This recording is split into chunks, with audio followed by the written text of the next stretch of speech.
chose, je voudrais quand même préciser que ce n'est pas un webinaire qui sera juridique sur ce que l'on peut faire ou non en termes de droit du travail. Voilà, ça, ce n'est pas notre expertise. Aujourd'hui, il s'agit de vous donner des clés pour s'adapter aux besoins des personnes allophones et à leurs compétences. Alors, être allophone, ça signifie avoir une langue maternelle étrangère à la langue parlée dans la communauté où on se trouve. Donc, être allophone, ça peut être français en Inde ou bien être indien en France. La notion d'allophone, elle ne s'attache pas au statut juridique de la personne. On peut être migrant, primo-arrivant, demandeur d'asile, personne ayant un titre de séjour, bénéficiaire de la protection internationale, protection subsidiaire ou temporaire, résident de longue durée dans l'Union européenne. Voilà, nous n'allons pas différencier les personnes en fonction de leur statut. Comme nous n'avons pas de service juridique pour répondre à vos questions spécifiques, on a quand même une ressource que vous connaissez peut-être déjà. C'est une association spécialisée qui est comme l'ADAT, qui a publié notamment un guide très pratique sur le travail des étrangers en France. Dans le chat, on va vous mettre le lien vers ce guide et vers leur site internet. Voilà, c'est un vrai outil qui peut éclairer les questions que vous auriez éventuellement. Je me permets un petit rappel juridique concernant une loi qui reconnaît plus de 20 critères de discrimination sur le fondement desquels toute différence de traitement entre les candidats à l'embauche est interdite. C'est l'article 1132-1 du Code du travail, et notamment dans ces critères, il y a le critère la capacité à s'exprimer dans une autre langue que le français. Donc ce motif-là, il ne peut pas être invoqué par l'employeur pour écarter une personne d'une procédure de recrutement. En cas de discrimination à l'embauche, intentionnelle ou non, hein, la responsabilité juridique de l'employeur, elle peut être engagée. Alors, pour information, ce dernier, il s'expose à des sanctions pénales qui peuvent aller jusqu'à 3 ans d'emprisonnement et 45 000 euros d'amende. Là, on est sur l'article 225-2 du Code pénal.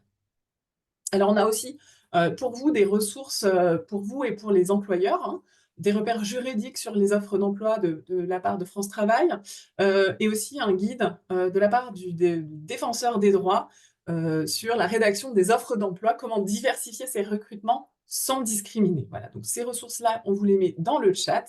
Comme ça, vous repartez déjà avec des premiers outils. Et puis, dernière précision, et après, promis, on commence dans le vif du sujet, c'est une précision concernant le principe de laïcité.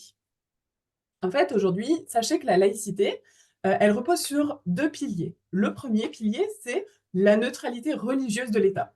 Cette neutralité implique la séparation des institutions publiques et des organisations religieuses, de la non-ingérence de l'État dans les affaires religieuses et l'égalité de toutes les personnes devant la loi, quelles que soient leurs croyances ou convictions.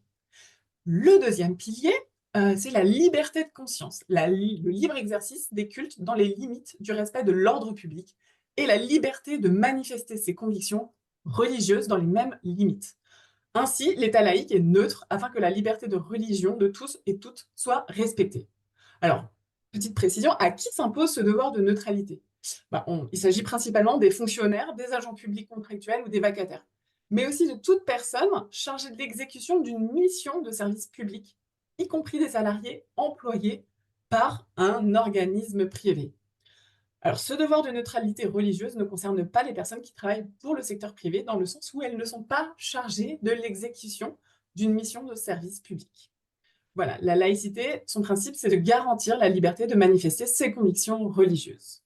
Maintenant qu'on a posé tout ça, j'aimerais donner la parole à Adèle Croiset, qui est chargée de mission réfugiés migrants au sein de la Fédération des acteurs de la solidarité, justement pour revenir sur la dernière loi de 2024 qui n'est pas encore applicable. Je te laisse prendre la parole, Adèle. Bienvenue. Bonjour à tous et toutes et merci encore à Héloïse de Programme SEF pour l'invitation sur ce webinaire. Alors je vais essayer d'être la plus rapide et synthétique possible parce que je sais qu'il y a énormément de choses sur lesquelles vous allez devoir discuter tous et toutes ensemble. En tout cas, pour me représenter très brièvement, donc je suis chargée de mission sur les thématiques réfugiés migrants au sein d'un service de stratégie et analyse des politiques publiques à la face au niveau du national. Et donc nous, ce qu'on On a vraiment des points, de vigilance qu'on avait envie aujourd'hui d'évoquer concernant donc cette fameuse, loi du 26 janvier 2024, donc loi immigration et intégration, puisque évidemment cette loi n'est pas sans conséquence pour les personnes concernées, mais aussi pour les personnes qui les emploient, qui les accompagnent, les équipes sociales et cetera. Donc 2 points aujourd'hui, qu'on voulait, aborder et évidemment on a aussi bien en tête le contexte politique actuel et le fait que peut-être on pourrait encore avoir une nouvelle loi. Donc malheureusement ça fait aussi beaucoup de travail, d'analyse et des changements, qui sont pas sans conséquence sur aussi l'épuisement dans le travail, social. Un 1er point d'attention, c'est le niveau A2 pour renouveler ou demander un titre de séjour. Donc avec la nouvelle loi, les étrangers qui demandent une première carte de séjour pluriannuelle devront avoir une connaissance minimale de la langue française et donc un niveau A2. Aujourd'hui, ces cartes de séjour, elles sont valables pour 4 ans. Elles sont délivrées à la seule condition d'avoir suivi un apprentissage du français dans le cadre du contrat d'intégration républicain, mais sans obligation de résultat. Et donc, on voit que cette loi, elle durcit complètement aujourd'hui l'obtention du titre de séjour puisqu'elle donne une obligation de résultat. Le décret attendu qui va venir donc rehausser les exigences de la langue n'est toujours pas sorti. On a cru comprendre que le décret d'application potentiellement sortirait au plus tard en 2026, ce qui laisse donc encore beaucoup de temps. Et comme je vous l'ai dit, c'est important de l'avoir en tête. S'il y a une nouvelle loi entre-temps, il est possible aussi que ce point finalement soit encore plus durci ou non en fait. C'est un petit peu malheureusement du flou, mais c'est aussi pour vous montrer malheureusement le contexte aussi actuel dans lequel nous sommes tous et toutes. Un deuxième point d'attention qui là pour le coup est peut-être assez intéressant pour, les employeurs, c'est, tout le côté sur la formation, du parcours d'intégration républicain, dont l'apprentissage du français. Donc en fait, vous le savez, il y a un contrat d'intégration, entre l'État et la personne étrangère. La personne étrangère doit donc s'engager à suivre des formations et des dispositifs d'accompagnement qui peuvent lui être prescrits, dont les formations, de FLE. Et donc, sans rentrer dans les détails juridiques, parce que je sais qu'on n'est pas là pour faire du juridique, mais en tout cas, la loi prévoit de renforcer aussi le rôle des employeurs en matière de formation à la langue française, pour tous les salariés étrangers, hein, d'ailleurs, hein, c'est pas que les étrangers réfugiés, hein, c'est vraiment tous les étrangers allophones. Et donc, l'employeur peut aussi proposer à ses salariés non francophones ayant signé ce fameux contrat d'intégration républicaine de suivre des formations de français sur leur temps de travail. Il ne s'agit toutefois pas d'une obligation. Et c'est quand même aussi à mettre en parallèle avec aujourd'hui un arrêt et surtout plutôt une suspension, excusez-moi, une suspension de très très nombreux cours de l'OFI aujourd'hui sur les niveaux A2. Donc nous, on va aussi venir beaucoup dénoncer en fait ces paradoxes dans lesquels nous sommes tous et toutes mis et les personnes concernées sont énormément impactées puisque effectivement, c'est bien beau de vouloir avoir des niveaux A2, mais si on ne donne pas les moyens aux personnes pour ce faire, ça nous semble très compliqué et c'est tout les contradictions qui aujourd'hui sont assez fatigantes. Un deuxième point que je voulais souligner également, le programme Agir. Alors, programme Agir, ça concerne plutôt pour le coup les bénéficiaires d'une protection internationale qui donc ont obtenu une protection. C'est un accompagnement vers l'accès à l'emploi et au logement qui va donc se déployer progressivement sur l'ensemble du territoire. Normalement, à partir de janvier 2025, tous les départements auront leur programme Agir en place. On a beaucoup dénoncé un recul sur l'ambition même du programme et notamment par rapport au mode d'éligibilité puisque vous le savez, il y a des grandes coupes budgétaires importantes dans tous les secteurs aujourd'hui. Le secteur de l'immigration a évidemment été aussi extrêmement impacté et donc les reculs sur le programme Agir viennent en fait de ces coupes. À la base, il y avait 50 000 personnes qui devaient pouvoir rentrer dans ces programmes et aujourd'hui, ce sont seulement 25 000. Pour autant, les besoins ne bougent pas.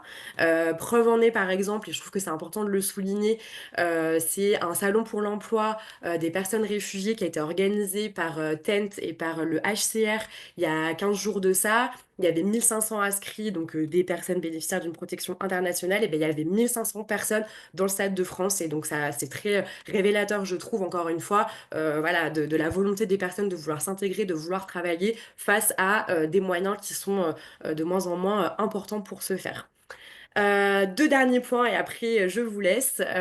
Donc, on a aussi remarqué évidemment des freins d'inclusion des personnes étrangères qui sont aussi dues à l'ANEF. Alors l'ANEF, c'est l'administration numérique des étrangers en France. On a beaucoup dénoncé ces freins et on a donc fait une enquête cette année qui s'appelle Accès aux droits entravés, insertion empêchée, qui a réuni plus de 485 répondants, dont le secteur de l'IAE qui s'est fortement prenant par rapport aux enquêtes précédentes en lien avec le droit des étrangers et qui montraient que le sujet de la nef avait un véritable impact sur l'ensemble des secteurs que nous représentons à la face. Donc je vais aussi vous mettre dans le chat le lien vers cette enquête puisqu'on a fait un focus sur l'impact de la nef sur le secteur de l'IAE et des SIAE. Donc voilà, je vous laisserai en prendre connaissance. Et donc pour conclure, nous allons organiser, j'ai pas encore la date, mais on communiquera évidemment à travers SEV et à travers voilà, nos différents supports de communication, un webinaire de la FAS sur le thème des SIAE et du droit des étrangers afin de favoriser et le maintien à l'emploi des personnes étrangères. Merci à tous et toutes. Eh ben, merci beaucoup Adèle pour toutes ces informations et ce petit point d'actualité. C'était nécessaire d'avoir ces infos. Maintenant qu'on a posé les bases législatives françaises, passons aux expériences terrain qui vous amènent aujourd'hui. Alors, la plupart du temps, accompagner une personne allophone à l'emploi, ça signifie s'inscrire à une formation linguistique préalable. Alors, nous, dans SEV, on ne remet pas en cause les besoins en formation linguistique qui peuvent être utiles aux personnes. Néanmoins, ces formations ne doivent pas conditionner le reste de l'accompagnement vers l'emploi. C'est ce qui nous rassemble aujourd'hui. Nous n'allons pas attendre que ces personnes soient bilingues, puisque c'est un long processus individuel sur lequel nous n'avons pas prise. Cependant, on peut se dire qu'il y a tout de même des exigences à avoir sur un certain niveau. Mais lequel exactement? Alors, si je suis sûre hein, que si je vous passe un sondage, vous allez me dire, ah bah en termes d'exigence, c'est sûr que les consignes de sécurité, il faut qu'elles soient comprises. Et a priori, on est tous d'accord là-dessus. Par contre, est-ce que la personne, elle doit nécessairement s'exprimer à l'oral? Est-ce qu'elle doit aussi savoir lire? Est-ce que ça doit aussi écrire le français? Ça va dépendre du contexte. Donc, plutôt que de présupposer tous les niveaux linguistiques à acquérir pour un poste de travail, dans SEV, nous vous proposons de faire l'inverse. Quelle est la situation de travail réelle et quelles sont les adaptations nécessaires? Alors, Evelyne, tu es formatrice et consultante.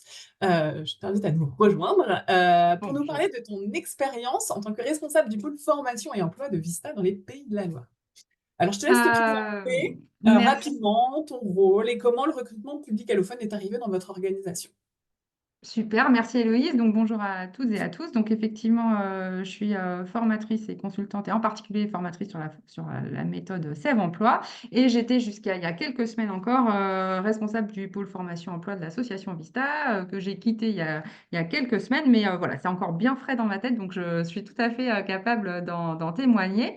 Et donc on portait enfin l'association porte plusieurs chantiers d'insertion avec plusieurs supports d'activité qui tous effectivement salarient des personnes qui maîtrisent plus ou moins effectivement la langue française et donc effectivement où la maîtrise de la langue n'est pas forcément un sujet de recrutement.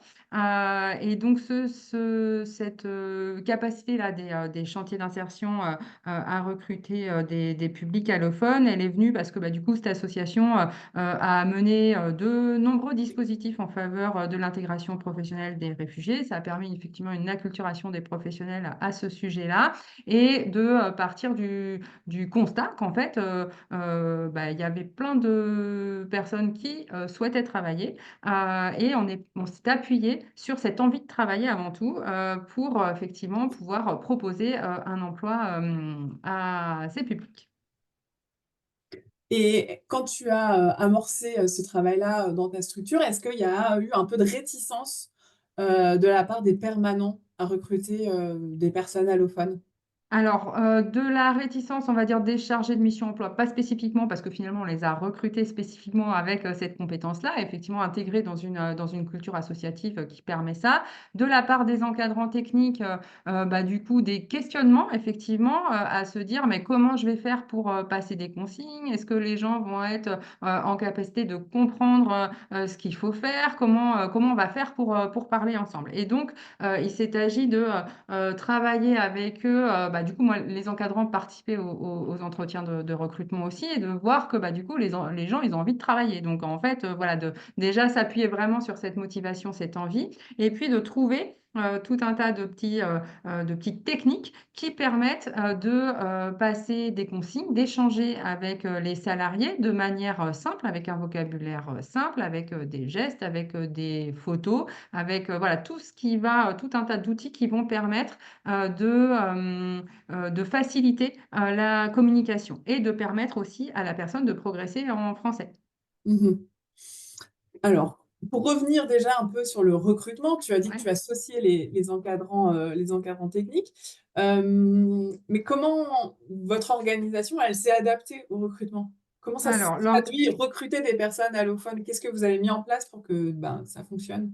du coup, l'équipe, et en particulier la chargée de mission emploi, là, elle a travaillé en fait, l'enjeu, c'était de comment on va faire pour que la personne, elle comprenne où elle arrive, qu'elle comprenne c'est quoi ce contrat de travail, les tâches à réaliser, l'organisation du travail, etc. Donc, on a construit, donc déjà, le recrutement se passe dans le lieu de production, enfin, ou dans une petite salle à côté. Donc, il y a une visite de la structure qui permet de visualiser vraiment bah, déjà les autres salariés qui sont déjà en train de travailler, donc de voir le contexte de travail, de s'appuyer aussi sur, on avait créé un petit support de présentation de l'activité avec beaucoup de visuels.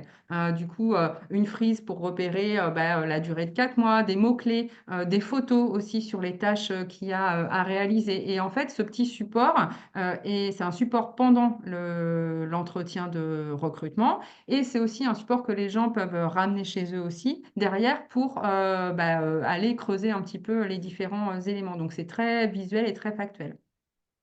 Et vous faites un entretien de recrutement? On fait donc un entretien de recrutement qui s'appuie sur les envies enfin, qui s'appuie sur les envies de la personne. Donc, à ces entretiens de recrutement participent effectivement et chargé de mission emploi et encadrant technique. Et on va bah, aller chercher ça, l'envie, voir si effectivement on arrive à se comprendre à minima sur les points clés qui sont les tâches de travail, qui sont les horaires, les conditions de travail, les EPI. Donc, pareil, les EPI, tout ça, c'est en visuel. Et voilà, on va pas aller chercher plus que ça. Et puis on se dit, bah, du coup, on y va, on se lance et puis on enchaîne. Mm. Et ouais, et on enchaîne l'intégration. Comment vous parce que, on le sait, dans Sèvres, l'intégration n'est pas opérationnelle dès le premier jour et du coup, avec la barrière de la langue, ça peut encore plus ralentir, l'intégration dans l'équipe et bien comprendre ses missions. Comment, bah, vous, quels ont été les éléments clés que vous avez mis en place pour favoriser une intégration dans votre équipe? Donc, c'est très juste ce que tu dis. Donc, effectivement, bah, déjà, c'est pas facile quand on n'a pas travaillé depuis longtemps dans une SIE en général de s'intégrer dans un poste de travail. Et là, quand on comprend pas forcément ce qui se passe, etc., voilà, et ça peut être un peu plus stressant. Donc, du coup, il y a du temps dédié de l'encadrement. Ça veut dire que les personnes arrivent un jour où on sait que l'encadrant va être quand même un petit peu disponible pour passer du temps avec la personne, pour qu'elle se sente bien accueillie avec du système de tutorat ou de personnes ressources là parmi les salariés, quelqu'un qui va pas être de la même langue non plus, parce que du coup, l'idée, ça va être de favoriser l'échange en français, mais du coup, d'être un petit peu en binôme avec quelqu'un, toujours sur les tâches de travail, d'être en binôme pour que du coup, ce soit facilitant par la gestuelle, etc.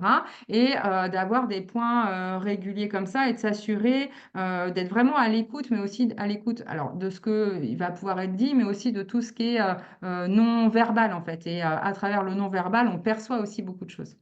Mmh. Hem Et justement, il y a le non-verbal, il y a le process, hem et à quelles difficultés est-ce que vous avez été confronté à des difficultés au niveau de l'intégration, de la compréhension ou en fait, finalement, ce que vous avez mis en place, bah, quel que soit le niveau, ça fonctionne? Alors, donc ça marche. Après, il y a toujours des situations où c'est un peu plus complexe. Globalement, ce qu'on repère, c'est que la situation de travail est un vrai levier pour progresser en français. Mhm. que c'est un levier, parce qu'il y a ce qui peut être appris, et même pour des gens, tu vois, qui ont bien suivi les cours via l'OFI, etc., il y a tout ce qui va concerner le vocabulaire spécifique métier. De toute façon, ça, c'est des choses qui vont s'apprendre dans la situation de travail. Donc, déjà, la situation de travail, elle permet de ça. La situation de travail aussi pour des gens qui vont pas, enfin, tout ce qui est cours de langue, etc., qui sont très bien par ailleurs, mais du coup, pour des personnes qui n'ont pas été, qui ont été pas ou peu scolarisées, ou il y a très très longtemps, bah, c'est complexe quand même d'apprendre comme ça en cours. Et donc là, le fait d'être en action, bah, du coup, ça permet d'apprendre. Ça va être du coup d'avoir cette progressivité qui va permettre d'abord de repérer des mots-clés spécifiques au métier, en fait, hein, aux tâches de travail à réaliser. Et puis, après, petit à petit, une fois que le métier, les noms, les mots sont acquis, bah, d'essayer d'aller vers des phrases. Et finalement, de réussir à s'adapter, de travailler en équipe aussi, hein. C'est des points qui sont évoqués en réunion d'équipe hebdomadaire pour dire, bah, là, on voit qu'on peut passer un petit cap et d'aller bah, solliciter un petit peu la personne pour l'aider à faire plus de phrases, etc. Et puis, finalement, la situation de travail, elle va permettre de voir si bah, en général, du coup, les gens progressent. Voilà. Après, il y a des gens qui progressent énormément, d'autres qui vont progresser un peu, puis ça plafonne. Enfin, voilà, du coup, chacun aussi arrive avec ses capacités et sa propre histoire. Mais globalement, ça marche. Ok. J'ai Là, je oublié une vois qu'il partie y de a la question, je crois. Non. Oui, oui, oui. Ouais. Et là, je vois notamment une personne qui pose une question sur est-ce que vous avez utilisé des traducteurs numériques? Non. Est-ce que Parce que vraiment, c'est hyper rare. Pas de traducteur numérique, ni dans l'entretien de recrutement, jamais. Et pendant les situations de travail, je n'ai pas souvenir. Après, il est arrivé, mais alors, je sais pas, sur 5 ans, du coup, avec quand même des dizaines et des dizaines de salariés, je crois que ça arrivait 2 fois qu'on fasse appel à un interprète dans une situation vraiment conflictuelle au travail. L'idée, c'était d'être vraiment on était sur de la sanction et c'était vraiment d'être sûr que la personne entende bien, comprenne bien et puisse bien s'exprimer aussi par rapport au fait qui s'était déroulé. Mais voilà, ça arrivait ouais, 2, peut-être 3 fois en 5-6 ans, quoi. Donc, ça, voilà, c'est vraiment sporadique. c'est anecdotique? Ok. Et du coup, l'idée, c'est vraiment que la personne, elle repère vraiment les mots en français directement, qu'on aille sur du français. Et même quand on a plusieurs personnes qui parlent la même langue, bah, ça va être d'essayer. Donc, effectivement, il y a normal, hein, quand on a une langue en commun, on va aller parler cette langue en commun. Et du coup, au maximum, d'aller chercher l'expression en français. Ok. Quand tu as parlé de l'intégration et de tous les pictos que vous avez mis en place et toutes les images, enfin, tout ça, en fait, accompagner des personnes allophones, c'est quand même de la ressource. Il faut du Mhm. temps, il faut des outils. Vous, c'est quoi? Quelles ont été vos ressources à vous? Alors, on s'est appuyé sur bah, tout un tas d'outils qui avaient pu être créés sur la plateforme d'accompagnement des réfugiés, là. Il y a aussi bon, donc, des ressources internes, des professionnels intéressés par le sujet, mais aussi du coup des stagiaires, des services civiques qui sont venus. Service civique, il y en a une volontaire qui a pris effectivement pas mal de temps à créer des supports en mode carte picto, quoi. Et puis, on peut trouver aussi, et même dans l'accompagnement vers l'emploi, enfin, dans la découverte de d'autres environnements professionnels. Bon, bien sûr, il y a tout ce qui est les visites d'entreprise, etc. Mais sur Internet, on peut trouver tout un tas d'outils. Vous cherchez, vous tapez, je sais pas, visuel, EPI, bâtiment, vous allez trouver des images qui viennent et c'est vraiment d'utiliser ces ressources-là. Des ressources qui sont déjà existantes en fait. Alors après, ça prend un peu de temps, ouais, effectivement, Mhm. pour aller les chercher, mais ça vaut le coup derrière en fait.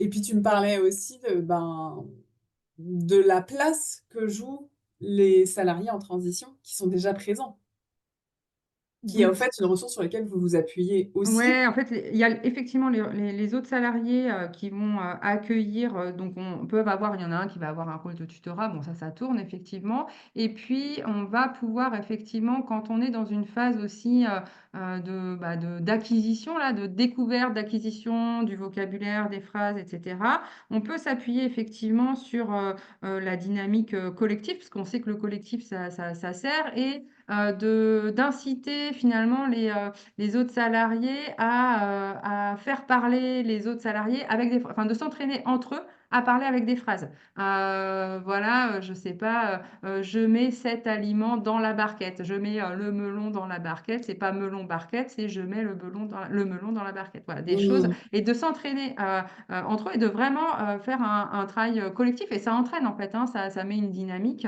Tout ça piloté par les encadrants au quotidien aussi, hein, qui doivent stimuler ça aussi. Et ça fait comme une sorte on peut y mettre du jeu aussi, ou des mises en situation, par exemple. Je sais pas, j'ai une situation en tête là de service dans la restauration. Bah, du coup, de faire une sorte de jeu de rôle avant qu'un salarié aille en service, de faire un jeu de rôle. Bonjour madame, bonjour monsieur, vous pouvez vous installer ici, des choses comme ça, et de s'entraîner sur des phrases en collectif qui permet de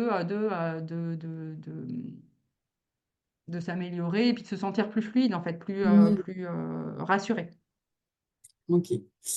Et pour revenir à la mission d'une SIAE, parce que les personnes, elles sont accueillies dans votre structure, mais le rôle d'une SIAE, c'est bien d'accompagner vers l'emploi. Donc Mm. est-ce que ça, c'est une notion qu'ils comprennent?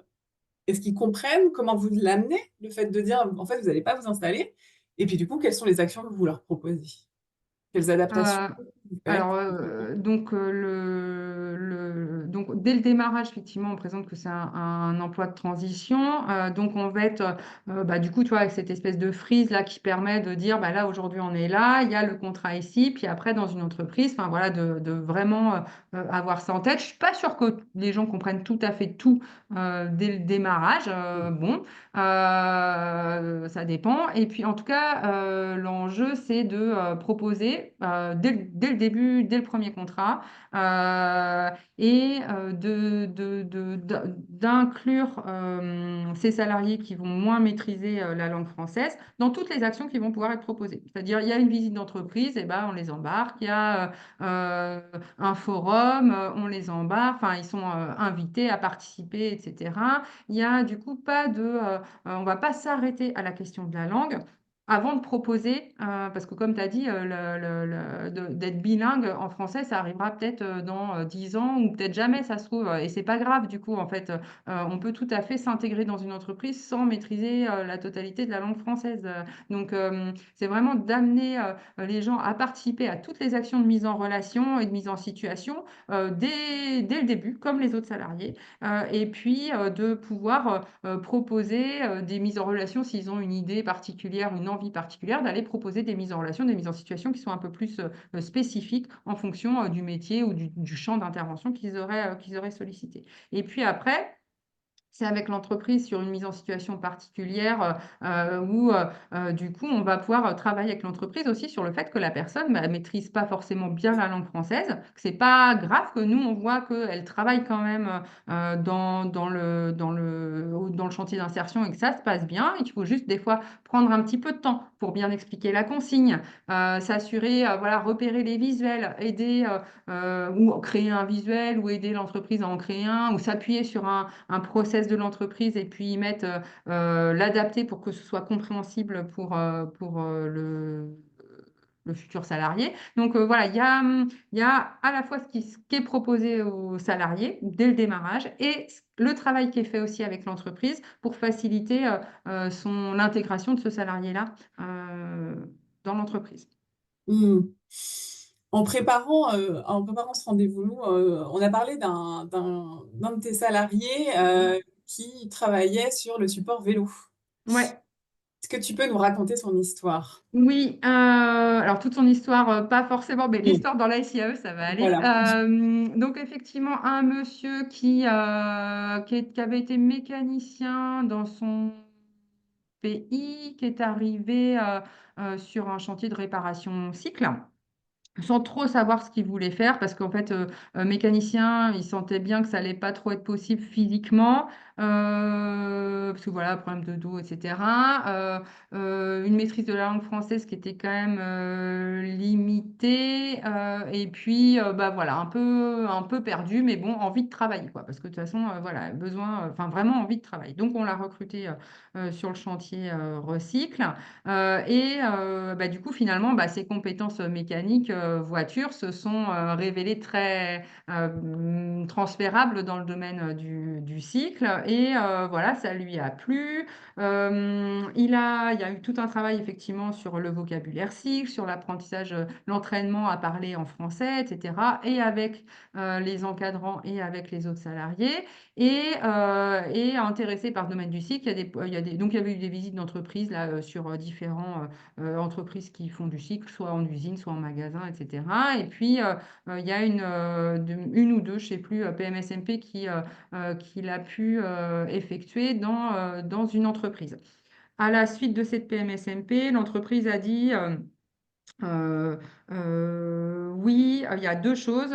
Il y a besoin, non, ouais, non, c'est ça. Une première phase de PMSMP où, bah, du coup, là, vraiment, on s'est rendu compte que ouais, ça pouvait le faire techniquement, mais au niveau du français, c'était vraiment compliqué, quoi. Et puis, il y avait besoin sur ces métiers-là d'avoir le CQP, une qualification particulière. Bon, donc on part sur le projet de formation. Formation cycle et l'entreprise disant bah voilà, moi s'il est formé je peux le recevoir en alternance sur les stages en alternance pendant sa formation. Et bon, il s'engageait pas sur la suite pour l'embaucher, c'était un peu loin, mais voilà, en tout cas déjà cette première phase là sur la partie alternance. On passe donc là l'entreprise hyper partante et soutenante dans le projet du monsieur. Il fait les tests pour rentrer en formation CQP cycle, hein, et c'est là que, ouais, je me souviens, c'est au moment de l'entrée en formation que les tests en français sont un peu fragiles en fait, parce que du coup, il y avait quand même de l'écrit à passer, etc. Donc, là, il y a eu tout un programme qui a été monté pour dire, bah, du coup, là, on va aller solliciter des cours de français financés par la région. Donc, il y a eu des cours de français, mais du coup, dans les cours de français, le monsieur, il avait vraiment cette visée entrée en formation en tête. Et du coup, c'est des cours dans lesquels il s'est bien investi et qu'il a pu exploiter au maximum. Et il y a eu un échange avec la formatrice aussi pour dire, bah, c'est dans ce sens-là qu'il participe à ces cours-là. Il y a vraiment cette entrée en formation qui est en jeu. Donc, les cours ont été mobilisés à ce moment-là pour l'entrée en formation. Ça a permis l'entrée en formation. Il a fait effectivement ses alternances dans l'entreprise dans laquelle il avait fait la première PMSMP. Et puis du coup, il a été recruté pour la saison d'été à suivre parce que du coup, bah, voilà, on est en Vendée, il y a beaucoup de travail pendant la saison. Et puis recruté en CDI derrière.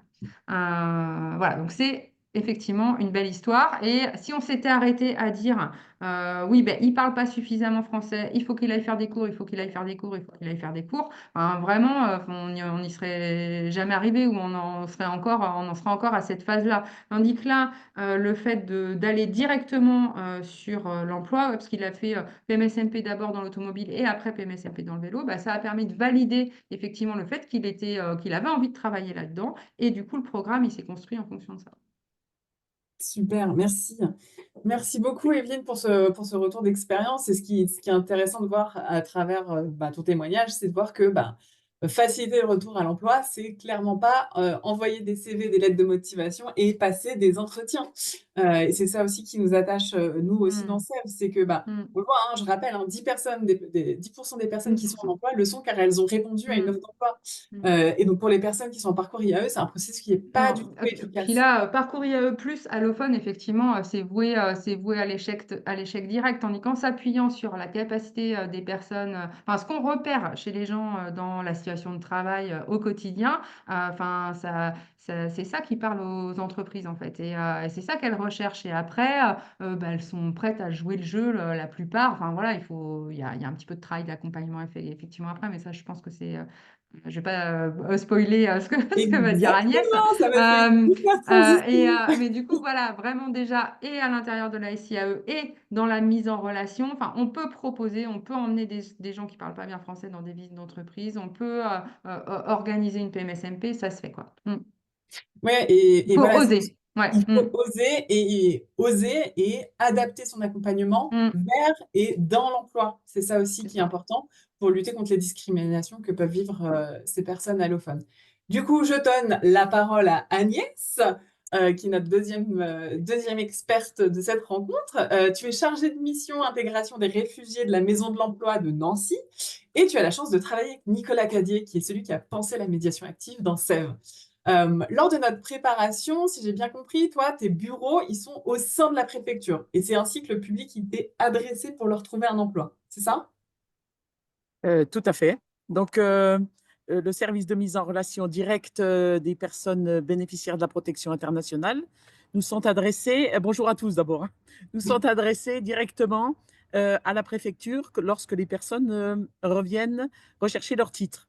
Donc, moi, j'ai fait un premier constat, c'est qu'après 10 ans ou 4 ans de présence sur le territoire, vous avez toute une frange de la population des bénéficiaires de la protection internationale qui n'est absolument pas intégrée. C'est pas pour autant qu'ils n'ont pas eu de cours de FLE, ils n'ont pas eu de tout ce qu'il faut pour pouvoir s'intégrer socialement et professionnellement. Mais en fait, ils ont été mis dans une certaine sorte d'attente, d'attente de cours de FLE, d'attente de mise en relation, d'attente d'action de médiation, sans pour autant qu'on leur en ait proposé. Donc, à la base, on a mis en place ce service de mise en relation directe avec des employeurs. Donc, j'ai des médiatrices terrain qui, elles, sont généralement toujours en action sur la prospection et la mise en emploi des bénéficiaires de la protection internationale et du suivi dans l'emploi, tout en étant en lien avec éventuellement les référents qui peuvent aussi nous adresser directement des personnes pour qu'on réalise des événements emploi. Donc, avec un taux de réussite assez impressionnant hein, sur le public bénéficiaire de la protection internationale. Et je voudrais commencer, si vous voulez, par vous parler d'une belle histoire. C'est l'histoire de l'intégration du public ukrainien au sein d'une grande entreprise française qui s'appelle la Sovab, qui est située à Metz et qui fabrique ce qu'on appelle les trafics, les Renault Trafic. Donc, c'est une très, très grosse structure. Et quand on les a contactés, la première chose sur laquelle l'observation m'a fait travailler, c'est un énorme turnover au sein des équipes de la Sovab. Alors, comment je vais faire, moi, avec mes Ukrainiens, pour pouvoir les intégrer au niveau de l'équipe? C'était ma première tension. En fait, on a rencontré la direction. On a eu Madame Rival, qui est d'ailleurs partie dans le Nord, là, maintenant, et qui reste disponible pour pouvoir continuer les actions de médiation emploi avec les personnes réfugiées. Et en fait, la première vue que j'ai eue, c'est que c'était l'intérim qui embauchait les personnes bénéficiaires de la protection internationale ou les salariés. Et il y avait un turnover de près de 40%, c'est-à-dire que les gens rentraient et sortaient. Au bout de la première journée, ils ne restaient pas. Donc, en fait, la première chose, j'ai demandé à Madame Rival si on pouvait mettre en place une visite d'entreprise et qu'elle se réapproprie avec son service le premier entretien pour présenter l'entreprise et pour éventuellement pouvoir travailler. Donc ça, on a obtenu cette première avancée, c'est-à-dire qu'elle s'est mise à travailler, à reprendre la main sur le recrutement. Ensuite, le deuxième point sur lequel j'ai voulu travailler, c'était sur l'intégration des personnes bénéficiaires de la protection internationale qui ne maîtrisent pas forcément bien la langue, hein, qui était d'ailleurs totalement, je dirais, il parlait absolument pas le français. Et en fait, on a mis en place avec un partenaire une traduction hein, des consignes de sécurité, une formation. On a mis 3 jours un traducteur avec les Ukrainiens pour pouvoir présenter les process de sécurité et les choses qu'on met en place directement. Et le premier suivi, on a regroupé tout le monde avec tous les chefs d'atelier et on a travaillé dans un premier temps sur les avancées. Donc, le premier, il dit, moi, ce qui m'a plu, Madame Rival, chez vous, c'est que vous êtes venu nous voir dans l'atelier et vous nous avez salué et vraiment, ça s'est super bien passé. Deuxième, il lui dit, bah, moi, ce qui me plaît à la Sovab, c'est que le chef, il offre les croissants tous les vendredis. Et le troisième, elle lui pose la question, mais pour le français, vous faites comment? Il lui dit, Madame Rival, quand on travaille à la Sovab, on a des casques et c'est pas là qu'on a besoin de parler français. On a besoin de parler français, c'est quand on a un problème administratif. C'est quand on va au réfectoire.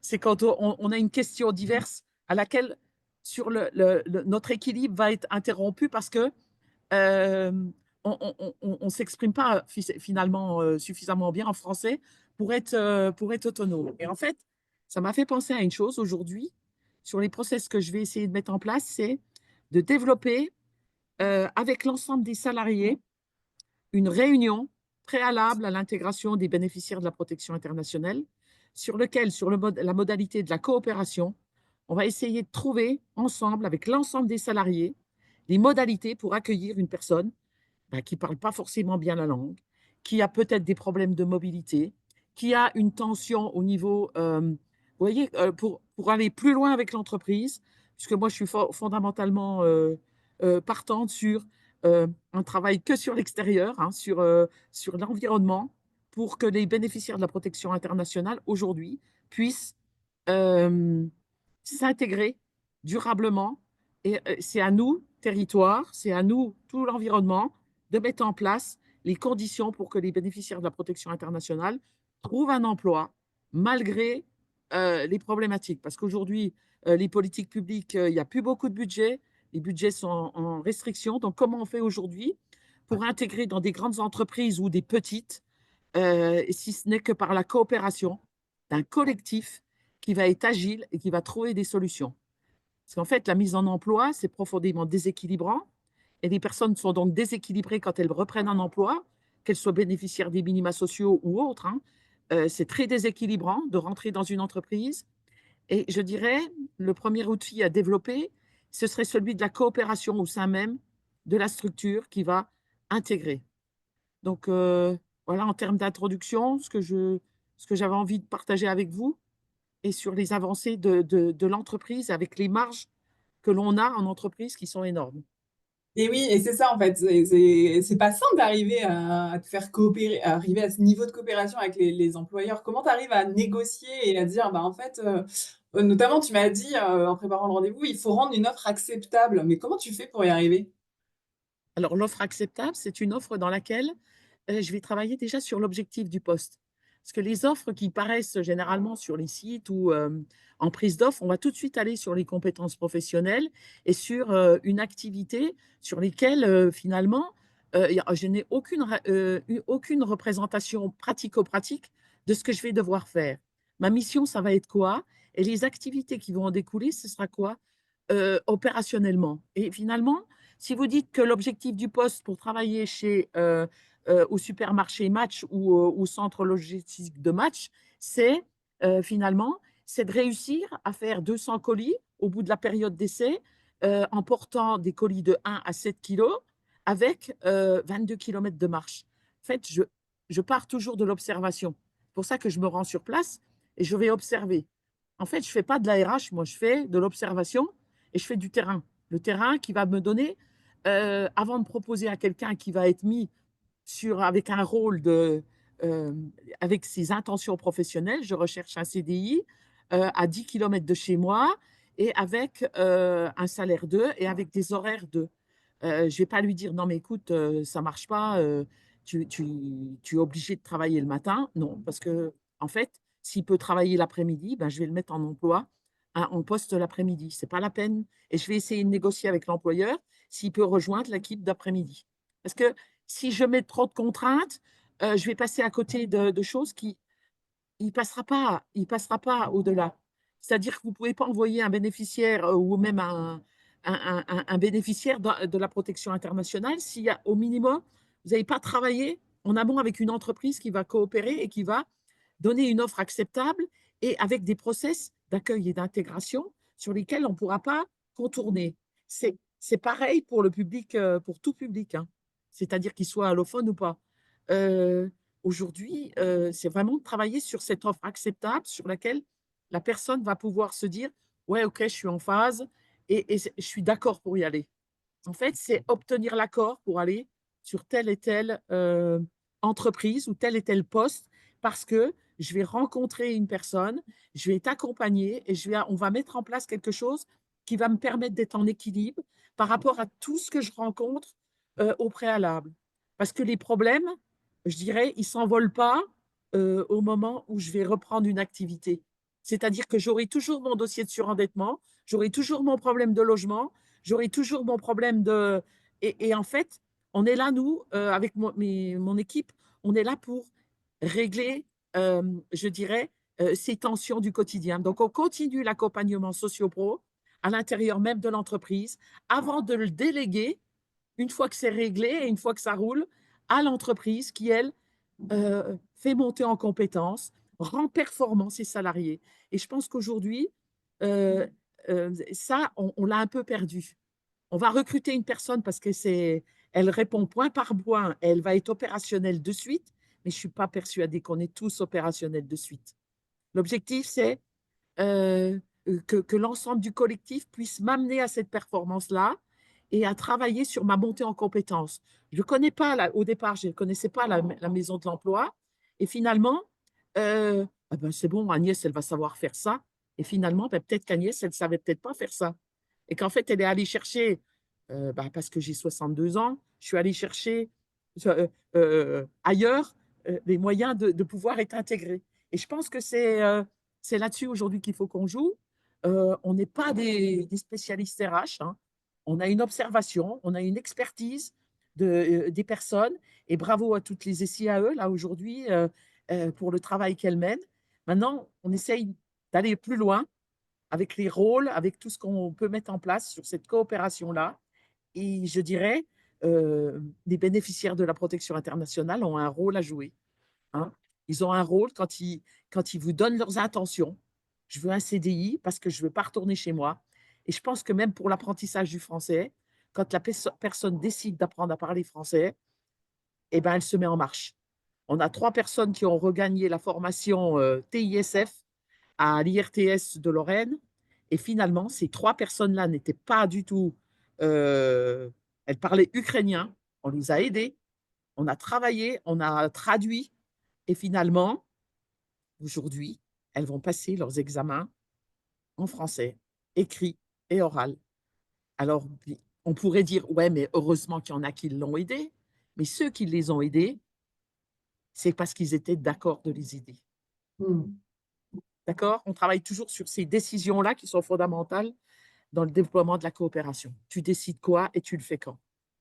Et la coopération avec les entreprises, c'est quand même quelque chose qui n'est pas forcément évident. Est-ce que toi, tu as une baguette magique pour qu'ils te disent: «Mais oui, Agnès, ramène-nous des personnes qui ne parlent pas français et on est prêt à les recruter». C'est quoi Non, ta baguette? la baguette magique, ma baguette magique, c'est le cadre que nous donne Sèvres Emploi, hein, c'est ces 4 piliers. Et en fait, quand un DRH me dit: «Non, mais Madame Luc, ça c'est votre boulot», je lui dis: «Bon, bah écoutez, si c'est mon boulot», parce qu'il ne voulait pas les prendre tout de suite. 3 ingénieurs en bureau d'études qui parlaient anglais. Donc, en bureau d'études, vous m'excusez, mais on parle anglais. Il me dit: «Non, mais ça, c'est votre boulot de leur trouver une solution en attendant que je les embauche». Bah, je lui dis: «Bah, écoutez, c'est simple, bah, redonnez-moi les CV». C'est-à-dire que vous avez un discours d'égal à égal. Je ne considère pas le DRH d'une grande entreprise nancéenne identique à celui de mes réfugiés. Alors, il a fini par me dire: «Bah, attendez, Madame Luc, je vais peut-être prendre monsieur et monsieur, monsieur, et on va pouvoir les prendre tout de suite». OK. Parce qu'en fait, ils ont tellement l'habitude qu'on leur donne tout que finalement, ils ont perdu cette agilité-là. Et de se poser les bonnes questions, de savoir, mais vous, au sein de votre structure, on fait comment pour qu'ils viennent chez vous? On a une grosse zone où il y a tous des préparateurs commandes, mais c'est sur la ligne Nancy-Metz, c'est en pleine Cambrousse. Mais les gens qui ont le permis, bah oui, bah, mais ils n'ont pas tous le permis. Et en fait, ah ben, il faudrait que l'État nous mette en place une navette. Mais non, vous êtes 5 là, vous ne pouvez pas vous mettre ensemble pour trouver une solution pour que les gens puissent venir travailler chez vous. C'est pas parce que les gens peuvent pas travailler, c'est pas parce qu'ils veulent pas travailler, c'est parce qu'on leur en donne pas la capacité. On leur donne pas, on réfléchit pas ensemble, la mémoire collective ou le collectif n'est pas assez fort là, il n'est pas assez suffisamment créé pour que on se dise: «Mais comment on pourrait faire là?» Bah, il y en a pas un là qui pourrait prendre monsieur là? Et vous verrez que dans un collectif, le collectif est agile. Prenez la vie du terrain et travaillez sur la vie du terrain. Alors ouais, j'ai ce recul, hein, mais vous savez, j'en ai entendu quand en entreprise. Par exemple, «Ah non, non, moi, madame Luc, je travaille pas le midi, le matin, je peux pas prendre l'équipe du matin». Ah bah oui, donc Freddy, vous voulez que je pose la question à l'employeur si vous pouvez prendre l'après-midi? Mais l'employeur, il a besoin de personnel. Une fois qu'il a travaillé sur sa raison d'être, sur les activités, sur l'intégration, eh ben, il va vous dire: Ah ben oui, je le prends et l'équipe de l'après-midi, ben, je vais m'arranger. C'est lui qui a la possibilité. Mais il faut qu'on l'amène à décider de ce qui est bon pour lui, pour sa structure et finalement, il va le faire et en fait, c'est sur tout ça qu'il faut travailler. Et justement, quand tu les amènes à travailler quand tu les questionnes, hein, parce que ça, c'est vraiment, on valorise, mais on questionne énormément pour avoir un max d'informations, mais aussi pour que les employeurs prennent le temps de se questionner, parce qu'ils ne le font pas toujours. Une fois que tu as tout questionné, tu vas aussi partager, toi, les quatre. Tu m'as parlé de ta roue de l'intégration et tu as identifié 4 leviers clés pour réussir une intégration dans une entreprise. Est-ce que tu peux nous les présenter? Alors les 4 clés, c'est déjà, bah, au niveau de la prise d'offre, hein. Donc j'ai d'abord mon offre, ensuite, c'est la mise en relation. C'est comment je vais, mettre en relation. Donc réactivité, hein, c'est-à-dire que l'offre, une fois que vous l'avez identifiée, que vous avez mis en place, cette prise d'offre-là, vous allez faire la mise en relation. Donc, proposer à des candidats qui sont disponibles et qui sont sur le même objectif que vous, c'est-à-dire l'emploi durable. Ensuite, vous mettez en place le tuteur qui va s'en occuper et comment on fait et les points fréquents que vous allez avoir avec le tuteur pour que ça se passe le mieux possible. Et ensuite, vous faites le suivi dans l'emploi avec le suivi d'intégration et vous faites le retour avec le salarié et avec l'entreprise et avec le tuteur. Et ça, c'est toujours sur le même principe, hein, avancer, point de développement, plan d'action à l'issue. Si jamais il y a une tension qui apparaît, moi j'appelle plus ça un point de développement, je vais le régler avec la médiatrice et avec l'entreprise pour que la personne, elle reste en équilibre. Si par exemple on vous dit, Mohamed, il vous dit, non, non, moi j'y vais plus parce que on me demande toujours de faire les poubelles et moi j'aime pas faire, il n'y a pas que moi qui peux faire les poubelles. Et en fait, il ne voulait plus y aller. C'est d'aller porter le discours de Mohamed avec l'entreprise et avec éventuellement le tuteur en disant, là, il y a une tension pour Mohamed, il ne veut plus parce que le problème, c'est la place qu'il tient dans l'entreprise et c'est la représentation.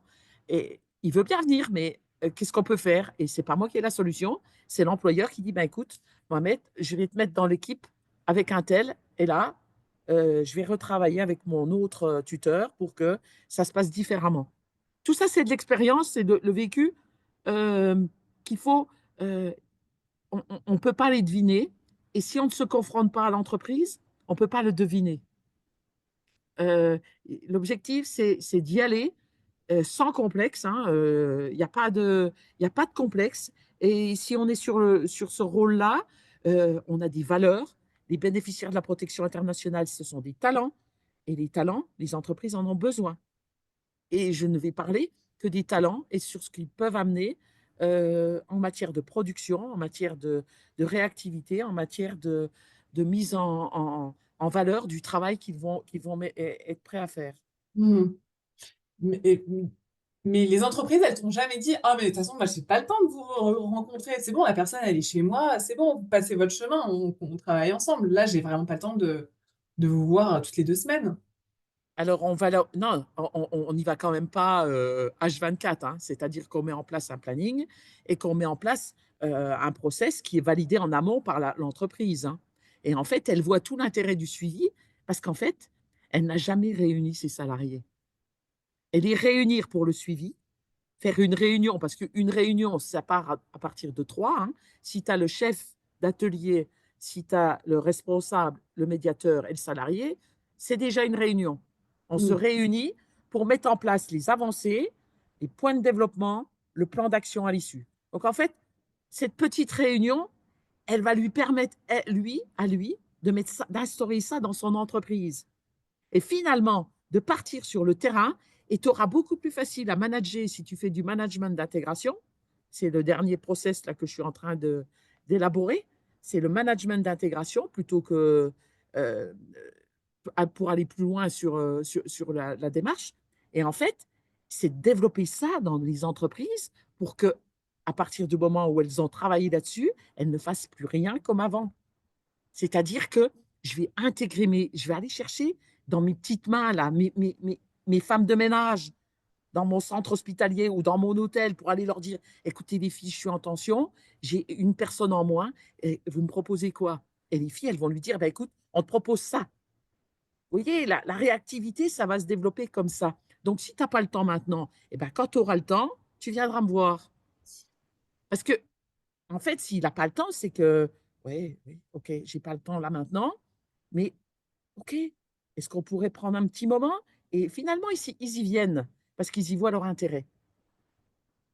D'accord? C'est vraiment là-dessus. Moi, enfin, si tu veux, j'ai tout à gagner, mais lui, il a aussi à gagner de faire rentrer l'intégration à l'intérieur même de son entreprise. Donc, alors, au jour d'aujourd'hui, il y a 200 Afghans qui ne parlaient pas la langue qui ont été intégrés à la SOVAB. Et il y a 50 Ukrainiens. Donc, en fait, c'est 250 personnes qui ne maîtrisaient pas la langue qui ont été intégrées et qui sont aujourd'hui, parce qu'on a mis ça en place, c'est-à-dire qu'il faut une première partie, 6 mois d'intérim, sous les ordres de Madame Rival, qui a donné à l'intérim la mission de mettre les gens en CDI, en intérim d'abord, et CDI après les 6 mois. Donc, en fait, vous voyez, c'est les avancées qu'on a eues. Au départ, c'était que l'intérim, et aujourd'hui, on est là-dessus. Là, je suis un petit peu sur une tension, c'est avec Amazon. Amazon, elle nous a confié certains recrutements, mais je bute sur certaines choses qui, pour moi, me semblent. J'ai publié l'autre jour un article sur l'intelligence artificielle. Donc, le premier entretien, c'est un entretien de sélection. Hein, donc, en fait, ils répartissent les sélections. Donc, ils embauchent en CDI. Ouais, super. Par contre, ils font passer un questionnaire d'honnêteté. Et là, je suis moins. Et j'ai pas encore réussi à trouver le moyen de ce questionnaire d'honnêteté. Bon, et on est en train de travailler là-dessus avec mes filles, là, avec l'équipe, pour justement. Alors, on en a un qui commence, donc on est content. Et maintenant, on attend la suite. Donc, on est là-dessus. Hein. On est là-dessus. Ouais, un premier pas à l'intérieur avant de pouvoir aller creuser et Voilà. négocier avec l'employeur. Et après, la deuxième avancée, ma deuxième ambition sur le futur projet qu'on est en train de rédiger, là, c'est vraiment d'animer des ateliers réunions dans les entreprises avec l'ensemble des salariés ou des salariés concernés pour pouvoir les mobiliser sur l'intégration des publics en situation de réfugiés. Ok. Merci, merci beaucoup Agnès pour ce retour d'expérience assez riche qu'on a écourté évidemment, puisque résumer autant d'expériences en si peu de temps, évidemment, on ne va pas au bout des choses. Est-ce qu'il y a des questions que... Là, voilà, il est midi. Je vous propose que maintenant, on passe à un temps de questions-réponses qui peuvent être adressées donc, à Agnès et à Evelyne. Voilà, si vous avez des situations que vous souhaitez poser et avoir un retour d'expérience, ou en tout cas avoir un avis de la part d'Agnès et d'Evelyne, c'est avec plaisir. Sarah, est-ce que tu as déjà des premières questions? Oui, bah, il y a une question de Fanny, là, je pense que c'est pour Agnès. Est-ce que le dispositif dont tu parles, Agnès, il existe dans tous les départements ou c'est spécifique à ta région? Alors, il est spécifique là en Meurthe-et-Moselle. On est en train de répondre dans le cadre du FAMI sur une extension parce qu'il a démarré avec le pic réfugié où Evelyne était aussi participante. Donc, on est sur un travail sur le FAMI, donc avec des fonds qui viennent de l'immigration, sur la systématisation de ce dispositif-là à tout le département du 54 et avec une extension possible. Alors ça, je suis en train de voir avec Alliance Ville, les réseaux de la MDE. Donc, on attend cette première année-là de travail sur le FAMI et on verra pour une expansion sur les autres territoires. Mais je pense que si mon sous-préfet qui vraiment soutient cette démarche-là change de région, je pense que ce sera une possible extension de ce dispositif-là assez rapidement sur un autre territoire. Parce que ça demande qu'on est allé s'installer dans les bureaux de la préfecture, parce que vraiment, c'est une tension, quoi. C'est une tension. Il y a que 400 personnes qui sont en CDI sur les 2000 qu'on a pu identifier, quoi. Donc, c'est faible. Hein, ça fait des taux très faibles d'intégration professionnelle, hein. Donc, c'est faible. Merci Agnès. Il y avait une question de Véronique tout à l'heure, c'était pour Evelyne. Elle demandait donc combien de temps en moyenne ça a duré l'accompagnement et est-ce qu'il y avait un accompagnement différent selon les niveaux de langue des salariés accompagnés? Je ne sais pas s'il y a une réponse à cette question. Est-ce que tu peux Une nous en dire durée davantage? moyenne spécifique pour les publics allophones, j'en sais rien. Je suis pas sûre d'avoir fait la stat. On avait une durée moyenne générale sur la SIAE d'un an, enfin entre 11 et 12 mois. Donc, est-ce que je pense pas que les publics allophones restent forcément plus longtemps que les autres. Voilà, il y a tout un tas de variables qui prennent ça. Et il y a une deuxième question, Sarah, excuse-moi, j'ai oublié. Non, est-ce que l'accompagnement il est différent selon les niveaux de langue? Non, Non. non, non. Mais plus ou moins intensif, quoi, en fait. Mais pour prendre vraiment, s'adapter, effectivement. Mais l'idée, c'est que ce soit la structure qui s'adapte au niveau de la personne. Ok, merci. Il n'y avait pas d'autres questions parce qu'il y a Bérénice qui avait posé une question sur les 4 leviers clés, mais il y a quelqu'un qui lui a répondu dans le chat, donc c'est parfait. Euh, après, je ne sais pas si Héloïse, on communique les noms et coordonnées des intervenantes du jour après dans le... Parce qu'il y a quelqu'un qui demande, je suis pas sûre, Je mais préfère filtrer parce que s'il y a 200 personnes qui contactent oui. Agnès et Evelyne, voilà, j'enverrai un mail à tous les participants donc, avec l'accès au replay du webinaire, ça c'est sûr. Et puis comme ça vous permettra donc de me répondre si vous avez des questions spécifiques. Moi, je peux les transmettre ensuite à Agnès et à Evelyne, faire des mises en relation, mais vraiment spécifiques. Voilà. Alors là, il y a une nouvelle question très spécifique sur est-ce qu'il y a eu des accidents de travail ou de trajet pour le public allophone? C'est Driss qui pose la question.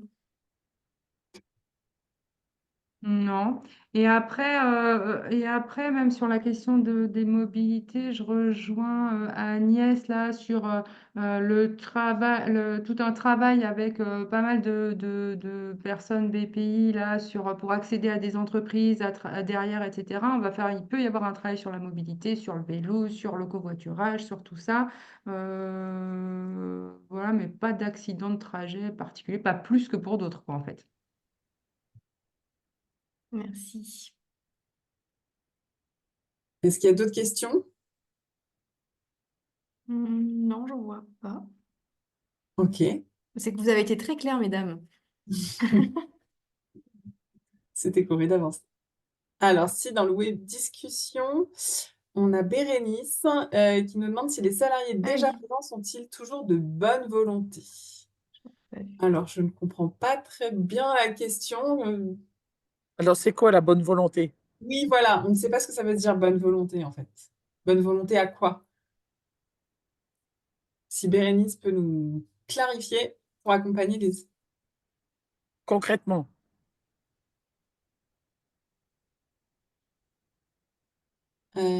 Concrètement, pour accompagner les allophones.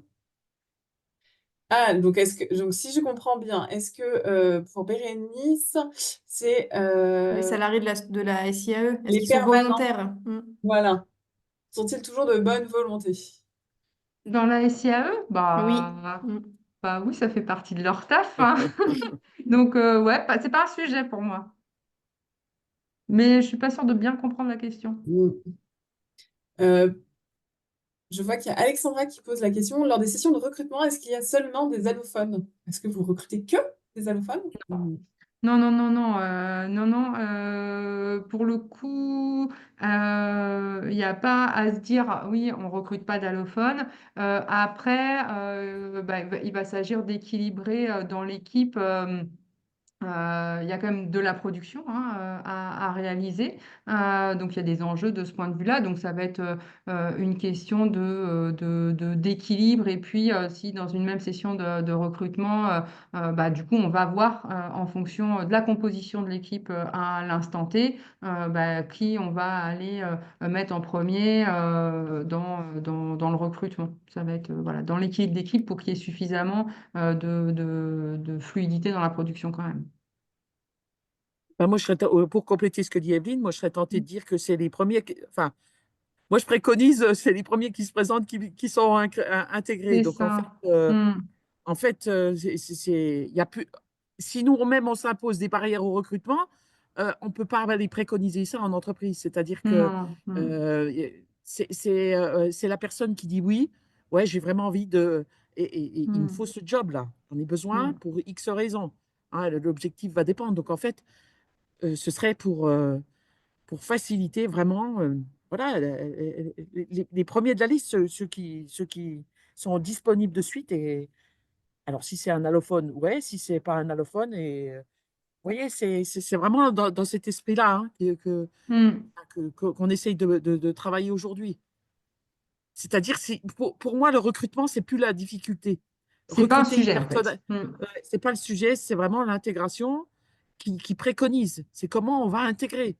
Se poser la question, c'est comment je fais pour intégrer monsieur ou madame Intel avec toutes ces problématiques ou avec ci ou avec ça. Et qu'en fait, ben, que je vais mobiliser Pierre, Paul, Jacques ou mon organisation pour que ben, finalement ça fonctionne et que la personne elle soit en équilibre. L'objectif, c'est qu'il soit en équilibre. Je ne peux pas envoyer une personne aller découper des palettes dans une entreprise à 40 km parce que les 120 euros, si je ne les demande pas à l'employeur pour qu'il mette de l'essence dans son vieux diesel, il ne pourra pas nourrir ses enfants et à midi, je fais comment, moi? Vous voyez? Mm. C'est vraiment de se dire, c'est comment j'intègre et comment je fais pour que ça fonctionne au jour d'aujourd'hui, euh, sans, sans, sans, pré- sans présumer des tensions qu'ils peuvent rencontrer. C'est pour ça Euh, qu'aujourd'hui, on a du mal à se dire que c'est comment je vais mobiliser mes salariés euh, pour aller vers la recherche d'emploi. Là. Hier, j'étais dans une SIAE, c'était ça le sujet, quoi. Mais je dis, mais vous leur donnez quel rôle? C'est quoi le rôle que vous leur avez donné, quoi? Quand ils rentrent dans une SIAE, il faut décliner un scénario. Le scénario de la SIAE, c'est voilà ce que vous allez devoir faire. Mais votre rôle pour aller pour être mobilisé sur votre action, eh ben, c'est aussi d'être mis en relation avec des offres quand vous allez nous donner vos intentions. Vous êtes là en SIAE, c'est pour un CDDI. Et tout de suite, il faut lui dire, ouais, le CDDI, c'est une chose, mais c'est une transition, parce que nous, l'objectif, c'est de vous conduire vers l'emploi ou sortie des dispositifs de lutte contre l'exclusion. Et si je suis là pour 2 ans dans une structure pour après toucher du chômage et repartir sur une autre, là, ça devient compliqué, quoi. J'ai une structure l'autre jour qui m'a dit, c'est les céréales CDDI. Bah oui, mais les céréales CDDI, il faut trouver les solutions, hein, parce que proposer tout de suite des actions de médiation. Ne pas attendre, comme l'a dit Evelyne tout à l'heure. Le bénéficiaire de la protection internationale, c'est tout de suite, tu viens, on va voir l'entreprise. Et puis l'entreprise, elle va dire, bah, tiens, lui, je voudrais bien faire un truc, un bout d'essai avec lui. Et après, on construit autour. Mm. C'est de la euh, dentelle, hein, c'est de la dentelle. Ouais, c'est de la dentelle. Sarah, vas-y. Je ouais, sens qu'il y a plein de questions et de réactions. ouais, il y a une question de Nawel qui demande comment on peut bien préparer les publics allophones au passage d'examen et si vous avez des exemples de collaboration réussie avec les centres de formation pour adapter les conditions d'apprentissage. Alors, je ne sais pas si vous avez des exemples, parce que nous, dans SEV, normalement, on est plutôt emploi, mais des fois, il y a des salariés, effectivement, qui vont en formation. Donc, je ne sais pas si Agnès, t'as... Ouais, Oui. j'ai monté une action pour les Ukrainiennes pour l'aide à domicile. Donc, j'ai travaillé avec une association qui s'appelle Ville et Services et un organisme de formation rattaché et spécialisé dans les métiers de l'aide à domicile. Donc, on a tout fait ensemble. C'est-à-dire qu'on a travaillé sur l'intégration plus plus. On a mis en place en amont une formation POI avec France Travail. Donc, France Travail a financé une première partie de l'apprentissage du français et l'organisme de formation a monté le programme en contrat de pro avec la professionnalisation qui comprend avec l'apprentissage du français en permanence sur la durée du contrat. Il faut que l'organisme de formation coopère au même titre que l'entreprise. Ok. Et il faut vraiment travailler sur ces pratiques-là. Hein. Et en plus, nous, dans la région Grand Est, on a quelque chose de très intéressant là, qui a été mis en place par le conseil régional. Et il y a que la Lorraine pour le moment. C'est le PASS, c'est-à-dire que là, c'est le conseil régional qui finance la montée en compétences des publics. Donc, nous, ça nous permet de les faire financer par une formation préalable avant la prise de poste. Donc, ils sont rémunérés et on est en capacité. Donc, ça, c'est tout un territoire, mais ça, c'est un énorme travail. C'est sur la coopération territoriale qui est fortement cloisonnée encore au jour d'aujourd'hui, hein. Je suis désolée, j'y travaille, mais c'est c'est un gros boulot. C'est un gros boulot parce que vous tombez parfois sur enfin, c'est plus compliqué chez les partenaires que dans les entreprises, hein, je vous le dis tout de suite, hein. Mais Alors, bon, c'est possible, c'est un montage en parfaite coopération. Excusez-moi. Merci Agnès. alors, on a une précision tout à l'heure sur la question de Bérénice qui était un peu floue. Du coup, c'est par rapport à ce que tu disais, Evelyne, sur les salariés ressources dans la SIAE pour faciliter l'intégration des publics allophones. C'est du coup enfin, comment faire pour que les salariés déjà présents soient une ressource et soient volontaires pour faciliter l'intégration des nouveaux. Comment ça se passe du coup entre les salariés en transition dans la structure? Alors, c'est les salariés CDDI, j'ai pas lu la question, Oui, c'est oui, les c'est ça. salariés CDDI qui deviennent ressources pour les Oui, autres c'est ce que tu as salariés. dit tout à l'heure. Ouais, oui, oui, c'est Ouais, ce que j'ai ouais, dit. c'est ça. Je maintiens. Ouais, ouais, ok. Et donc, en fait, c'est de travailler sur la dynamique collective, effectivement, de l'équipe au sens large et après, en particulier, des salariés en transition. Et effectivement, du coup, dans l'organisation, si tu veux, il y a des points collectifs en début de journée ou en fin de journée, voire les deux, où tout le monde est impliqué finalement dans l'organisation du travail et les ajustements du travail au regard de l'activité qu'il va y avoir. Donc, tout le monde a un rôle, je reprends les mots d'Agnès, mais tout le monde, les salariés en transition, ils ont un rôle à jouer dans ce qui se passe dans la structure. Et donc, donc voilà, ils prennent, si tu veux, c'est un système institué. Donc en fait, ça paraît, c'est organisé de telle façon à ce que quelqu'un qui a été tutoré à son arrivée devienne tuteur quelques semaines ou mois après, etc. Donc ça tourne. Donc en fait, les personnes sont plutôt, j'ai pas l'impression que ça pose un problème que les salariés en transition deviennent tuteurs de quelqu'un d'autre. C'est même plutôt un élément de valorisation en fait, et qui leur permet à eux aussi d'expérimenter de nouvelles façons de travailler, qui leur permet d'acquérir de l'aisance à expliquer. Et tout ça, c'est des choses qui sont positives quand demain ils sont en entreprise plus classique.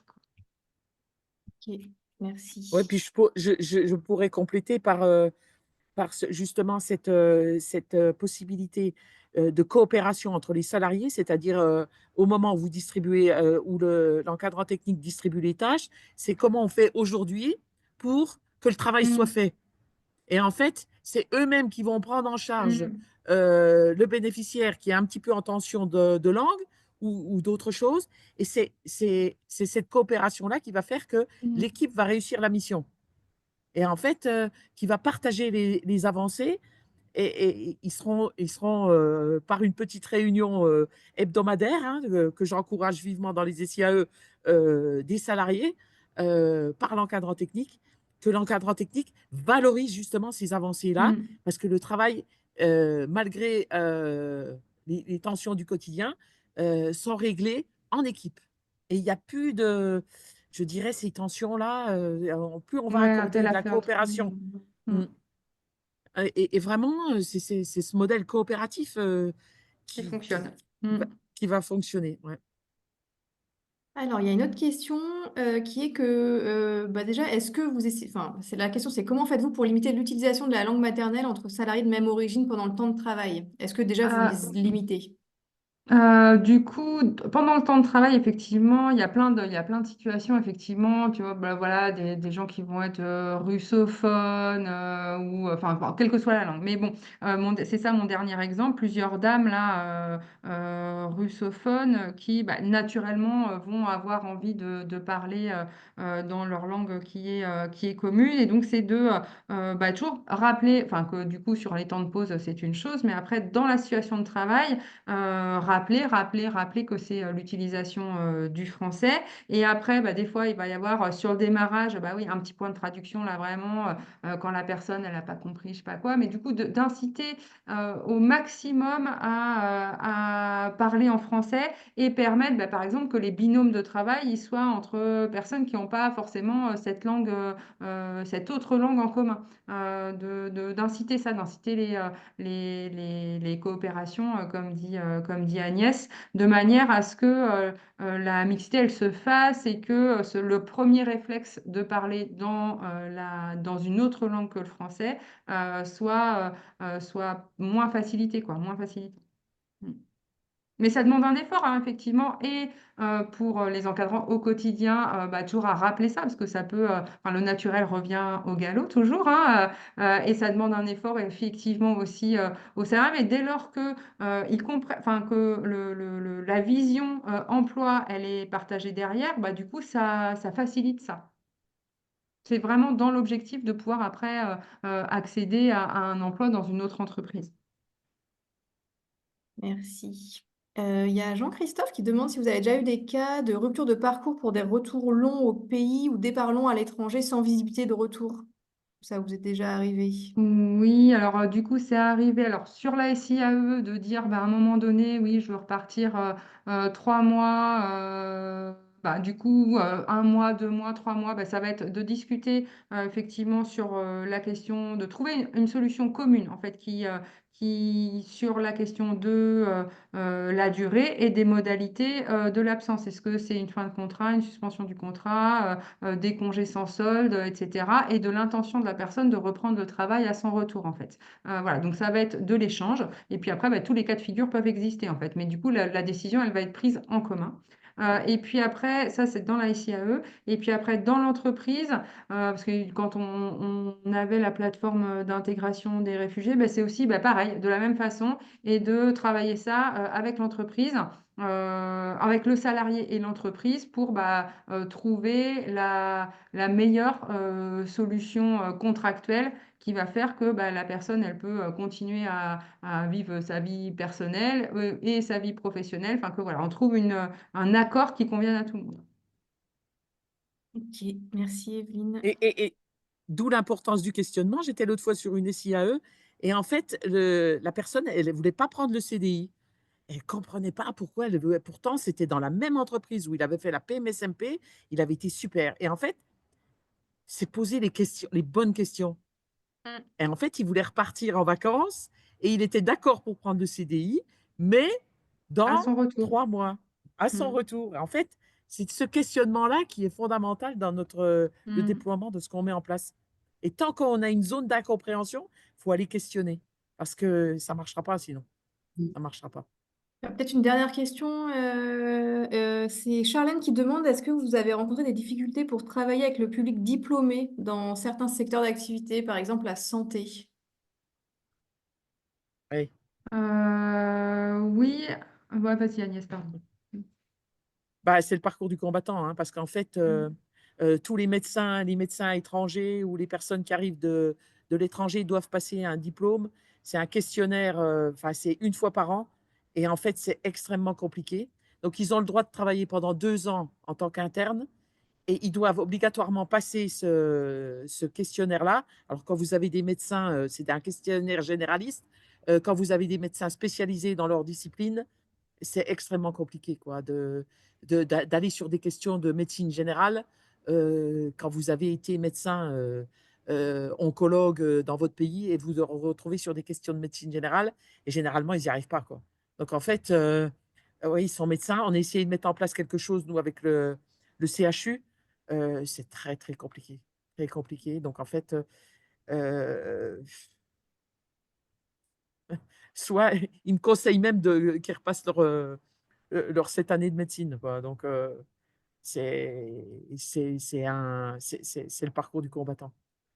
Alors, ouais, c'est pas dans mes habitudes, mais je me dis que là, on a encore des progrès à faire, et notamment au niveau du doyen de médecine, parce que c'est eux sur lesquels il faut, parce qu'il y a cette confidentialité, il y a ce rapport à la langue. Déjà, il faut qu'ils parlent le niveau B2, et puis toutes les subtilités, ouais, c'est très compliqué.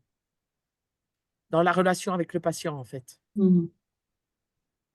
Il y a une dernière question et c'est par rapport à la personne là, dont vous avez parlé qui souhaitait prendre le CDI après ses vacances. Comment vous avez négocié avec Hmm. l'employeur? Du coup, comment ça s'est passé? Ben, on lui a dit il est d'accord pour venir travailler chez vous, mais seulement il démarrera au mois de septembre. Et l'employeur a dit oui. Ben oui. Très bien. Laissez, Bah, hein, je parfait. le laisse décider. Je ne vais pas préjuger de ce qu'il va me dire, en fait. Je le laisse décider. Euh, je devrais finir par une petite anecdote. Un jour, je suis en entreprise et j'ai un employeur qui me dit mais Monsieur Schwitter, je le connais. Je lui dis ah bon? Mais ça, j'étais toute jeune, hein, je démarrais la médiation active. Monsieur Schwitter, je le connais. Il m'a mis au prud'homme. Je dis non, mais non, non, non, vous savez, il y en a beaucoup des Schwitter. Il me dit, il appelle sa secrétaire, il me dit amenez-moi le registre. Oui, oui, si, Schwitter. Mais bon, il n'a pas été jusqu'au bout de la procédure. Donc, je le prends. Vous voyez, c'est une décision parce qu'il en a besoin, Monsieur Schwitter. Il n'en a pas des soudeurs et Monsieur Schwitter, il est soudeur. Donc, ouais, c'est toute une vie hein, d'anecdotes.